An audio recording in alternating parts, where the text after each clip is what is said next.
Nós vamos falar agora sobre esse assunto que é tão importante, saúde, que traz antigos, mas também novos desafios para essas próximas gestões. O doutor Álvaro já está aqui conosco para debater esse tema. Doutor, seja bem-vindo aqui ao nosso ponto de vista, é um prazer conversar com o senhor novamente. Tudo bem?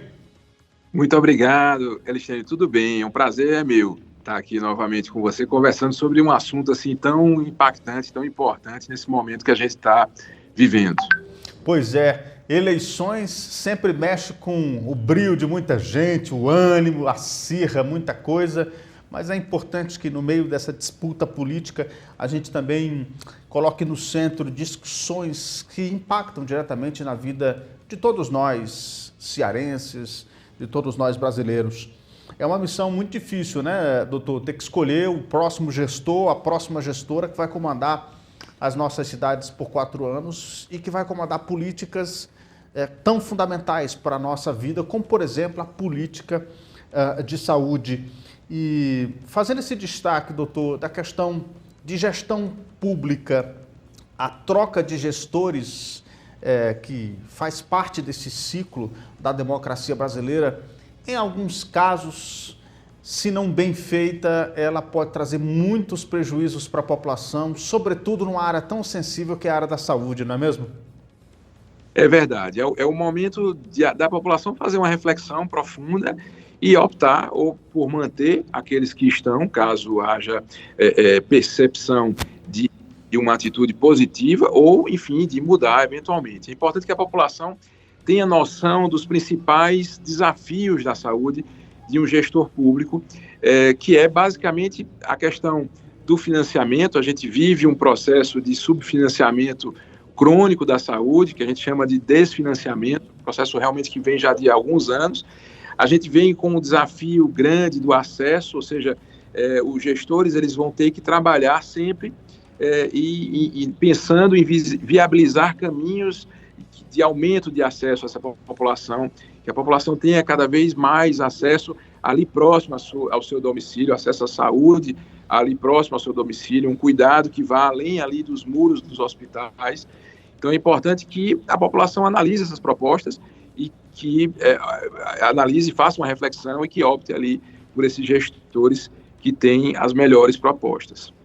Doutor, é muito comum a gente ver espalhados por aí afora, em rede social, até mesmo nos discursos, em propaganda eleitoral, muitos candidatos e muitas candidatas com, às vezes, propostas muito mirabolantes, sobretudo na área da saúde. E aí a pergunta que eu faço ao senhor é como é que o eleitor pode filtrar esses candidatos e essas propostas? Como é que a gente consegue diferenciar aquilo que é factível, aquilo que a gente sabe que pode ser realizado, daquilo que é completamente inadequado e impossível de ser feito? Não é uma tarefa fácil, mas talvez o caminho seja de observar as propostas concretas. Por exemplo, a gente sabe que temos doenças prevalentes na população brasileira já de muitas décadas. Então, a gente tem dengue, por exemplo, que é um caso que eu já vim falar aqui algumas vezes sobre dengue. Qual é a proposta concreta desses candidatos que estão aí espalhados pelo Brasil a respeito de lidar com essas doenças que têm um caráter bastante comum e que são doenças que a gente pode sim traçar planos concretos e prevenir? Dengue é um exemplo disso, as arboviroses são exemplos, as doenças crônicas não transmissíveis, hipertensão. Como é que é o plano desses candidatos? Existe alguma coisa concreta? Existe alguma proposta concreta em melhorar os equipamentos que já constem, que já estejam funcionando aí nessas cidades? Eu acho que é sempre chamar o concreto, o real, o possível de palpar, para que realmente você possa tentar diferenciar alguma coisa que seja totalmente inexistente de alguma coisa que seja palpável.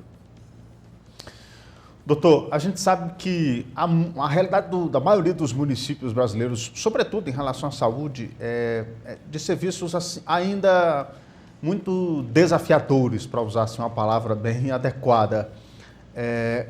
Qual é a função do município, sobretudo na área da saúde? De que forma o município pode atender bem a sua população? Qual é a obrigação? Eu digo essa pergunta é bem simplória, mesmo no sentido de fazer o seguinte questionamento. O que um prefeito ou uma prefeita tem de obrigação de oferecer aos seus munícipes?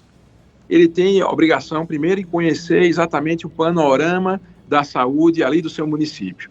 E, com isso, ele tem também o Conselho Municipal de Saúde, que tem uma função primordial na gestão municipal, que vai ali, junto com o secretário municipal, estabelecer as prioridades do que deve ser atendido naquela região.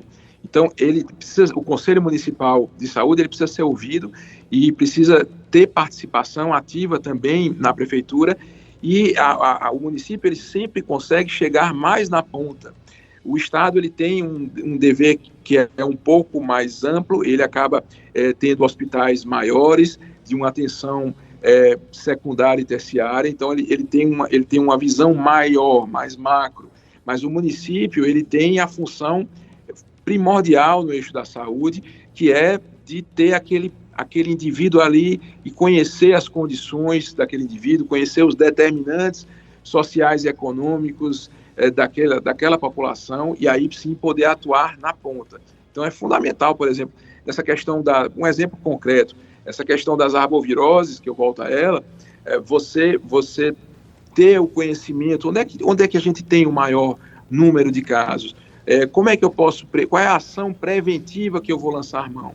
Então, é fundamental, realmente. Então, a gente está falando aí de muitos municípios, o Brasil tem aí mais de 5.700 municípios, grande parte desses municípios, a gente tem cerca de 70% dos municípios com menos de 20 mil habitantes, ou seja, são cidades pequenas que vão enfrentar limitações tanto financeiras quanto de infraestrutura. Então, os prefeitos, os secretários municipais de saúde, eles precisam dar conta dessa realidade.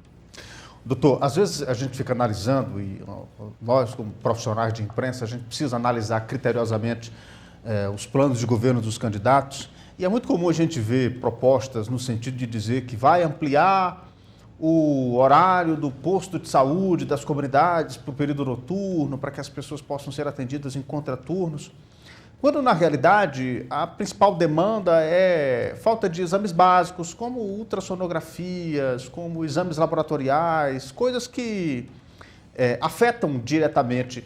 Às vezes, e aí a minha pergunta é nesse sentido, doutor, essa falta de visão de alguns candidatos de tentar propagar promessas que, em verdade, não chegam ao ponto do problema, isso atrapalha na hora de prestar o melhor serviço à saúde à população? Excelente pergunta, Alexandre. Atrapalha muito. Muitas vezes a gente percebe uma dissociação do pensamento ali daquele gestor que irá assumir da realidade. Por isso que eu volto à questão do conselho, da importância dos conselhos municipais de saúde. É a voz da população ali na gestão pública. Então é fundamental. A gente tem no nível estadual também, o Conselho Estadual de Saúde, que acaba também tendo uma importância fundamental. Então, o gestor, ele tem que se apropriar da realidade da sua cidade, o gestor municipal, obviamente. Então, ele tem que se apropriar da realidade da saúde da sua cidade, para poder produzir políticas públicas que consigam atender aquela população, que consigam alcançar os desejos, as necessidades daquela população. Então, é fundamental que ele tenha isso, ou que ele tenha, pelo menos na equipe dele, pessoas que entendam muito disso. Nem sempre a gente enxerga essa situação ideal de ter equipes robustas e bem formadas, mas muitas vezes a gente também observa. Eu na minha dissertação de mestrado, eu tive a felicidade de entrevistar pessoalmente mais de 20 secretários municipais de saúde de Fortaleza, para entender a percepção desses secretários municipais a respeito de um determinado tema de saúde. E eu tive uma grata surpresa de ver vários secretários muito apropriados nos processos. E aí, esbarrando muitas vezes em outro fato, que é a questão do financiamento, da falta do recurso, da dificuldade de poder ter essa relação lá com o Ministério da Saúde.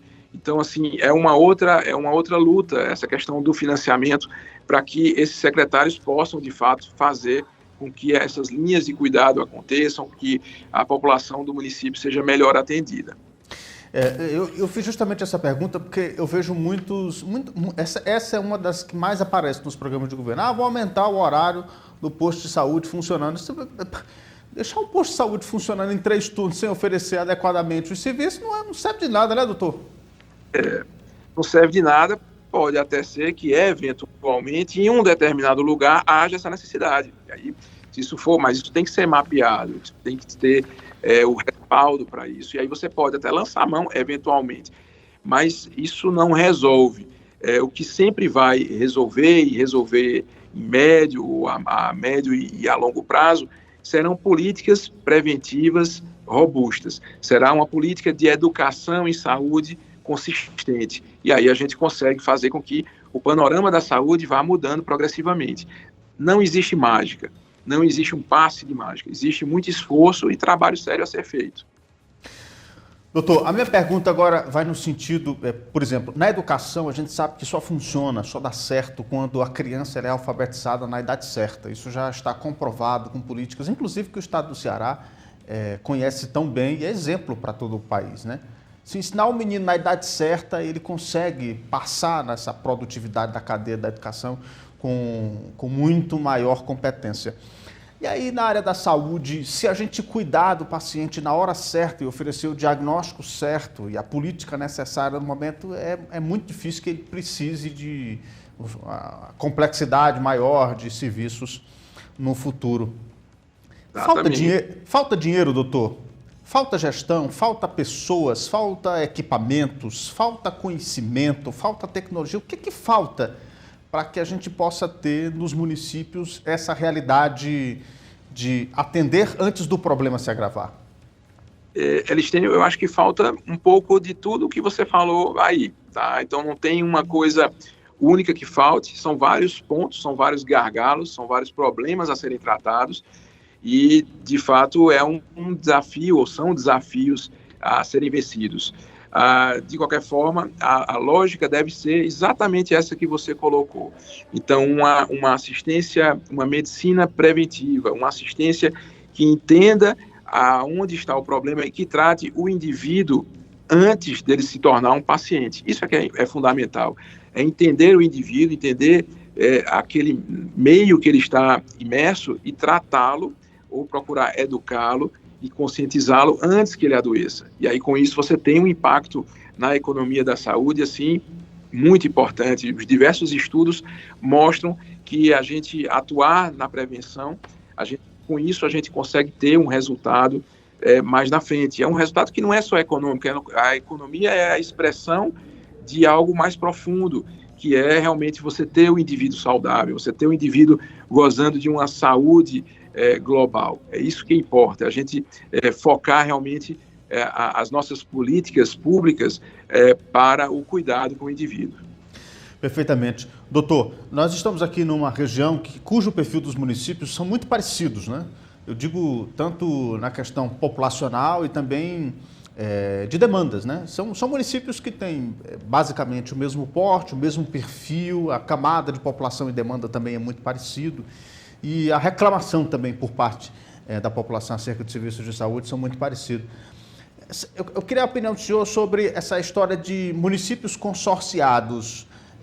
Já que o perfil é parecido, será que pode ser uma estratégia que ajude, né, o município, talvez, Quixadá e Quixeramobim tenham mais recursos do que os outros municípios e poderiam ajudar mais se estivessem consorciados? Existe o consórcio de saúde que atende aqui a policlínica, enfim, outros serviços. Mas será que isso não poderia ser ampliado ainda mais com saúde da família, com mais postos de saúde oferecendo serviços, mais exames sendo realizados, mais médico na casa das pessoas? Eu queria que o senhor pudesse opinar para mim sobre essa questão desse consórcio. Esses municípios que podem mais aqui na região, podem ajudar mais? Com certeza é um caminho. A gente conhece isso também no formato de redes. Então, redes de assistência ou redes de atenção em saúde, elas vão formando uma horizontalidade, onde esses elos, quer dizer, essas cidades, esses serviços de saúde, às vezes de cidades próximas, eles devem se comunicar e não funcionar de forma isolada, para que aí a gente tenha uma coisa que a gente chama de justamente efeito de rede. O efeito de rede é com essa comunicação, com essa sinergia entre esses polos próximos, a gente consiga promover realmente saúde em uma escala muito maior do que se fosse somente um elo solto. Então, é fundamental que haja essa integração desses elos, que a gente forme ou consórcio, ou redes, ou qualquer nomenclatura, mas que o efeito seja justamente esse, de juntar esses elos e promover saúde naquela região. Doutor, há um problema muito grande também aqui na nossa região, que é a questão do assistencialismo, né? Infelizmente, nós vivemos ainda numa região que sofre ainda muito com isso do fulano que me ajuda a fazer o exame, que vai não sei o quê, de demandas que podem ser suprimidas aqui na nossa região. E aí a minha pergunta vai no sentido de que o eleitor também precisa, não diria aprender a votar, mas se conscientizar melhor acerca de como recebe também essas benesses, essas coisas muito assistenciais, porque isso, de certa forma, acaba acostumando mal, né? É importante que a gente foque sempre na questão do nosso crescimento e em termos educacionais. Então, da mesma forma que a gente está falando aqui, que é fundamental que a gente tenha uma educação em saúde, é fundamental que essa educação se estenda para outras áreas e que também isso tenha algum reflexo na hora da escolha de um candidato. E aí, aqui eu estou falando sem nenhum viés político, ideológico, nenhum mesmo. É simplesmente, no meu caso, médico-sanitarista. Então, a minha preocupação, claro, é que a gente assista a propostas concretas e que a gente leve alívio da dor e do sofrimento sempre para os mais vulneráveis. Eu acho que isso deve ser a lógica fundamental de qualquer gestor público e, sobretudo, qualquer gestor público em saúde, né? Qualquer gestor em saúde que se debruce, que se dedique à atividade pública, deve ser realmente procurar sempre o alívio